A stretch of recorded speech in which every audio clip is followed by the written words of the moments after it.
అందరం ఉన్నాం మనం. నిజాం రాజ్యంలో అందరు ఉన్నప్పుడు అప్పుడు నిజాం ఏం చేసిందంటే, మీకు సింపుల్ చెప్తా, స్పీచ్ మీ ఒక విషయం చెప్పి ముగిస్తాను.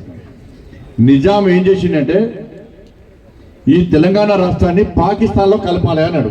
ఒప్పుకుంటారా మీరు? వాళ్ళు ఒప్పుకుంటారా? పాకిస్తాన్లో కలపాలి అని చెప్పి నిజాం ఆలోచిస్తున్న సందర్భంలో నిజంగా పాకిస్తాన్లో కలిపితే ఇవాళ మనం భారతీయులుగా ఉండేవాళ్ళం కాదు. పాకిస్తాన్లో అడకదిన్న పరిస్థితి, శ్రీలంకలో తిండికి లేని పరిస్థితి, బంగ్లాదేశ్లో తిండికి లేని పరిస్థితి. కాబట్టి అటువంటి పరిస్థితి ఇవాళ తెలంగాణలో వచ్చేది. కాబట్టి ఒక్కసారి చెప్పిండు, 2 సార్లు చెప్పిండు, చాలా సందర్భాల్లో నిజాంకి చెప్పిండు సర్దార్ పటేల్ తెలంగాణకు విముక్తి కలగాలి అని చెప్పంటే నిజాం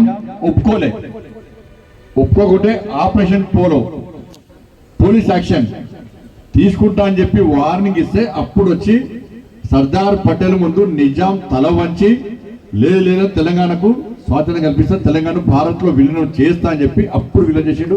మీరు ఫోటోలో చూస్తుంటారు, సర్దార్ పటేల్ ముందు నిజాం ఇట్లా మెడలు వంచి ఉంటాడు. అది మరి అంత గొప్ప వ్యక్తి, అంత అంటే బాగా ధైర్యం ఉన్న వ్యక్తి. అందుకే ఆయనకు ఉక్కు మనిషి అని పేరు. గుజరాత్ లో చాలా పెద్ద విగ్రహం ఉంది సర్దార్ పటేల్, 182 మీటర్స్. అది ప్రపంచంలో ఎక్కలేదు అంత పెద్ద విగ్రహం. ఇవాళ సర్దార్ పటేల్ది మనం దేశంలో ఉంది, గుజరాత్లో ఉంది. కాబట్టి అటువంటి గొప్ప వ్యక్తి.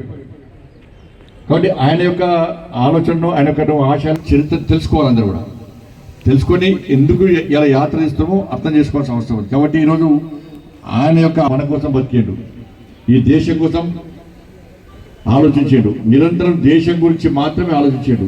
ఆయన కుటుంబం గురించి ఎప్పుడు ఆలోచించలే. దేశము సమాజం అనే ఆలోచనతో ఉన్నాడు. కాబట్టి అలాంటి వ్యక్తులను మర్చిపోకుండా ఉండాలి. కాబట్టి ఆయన ఈ 150 ఈ కంట్రీలోని యువత అందరూ కూడా ఒక స్ఫూర్తి అందించాలి.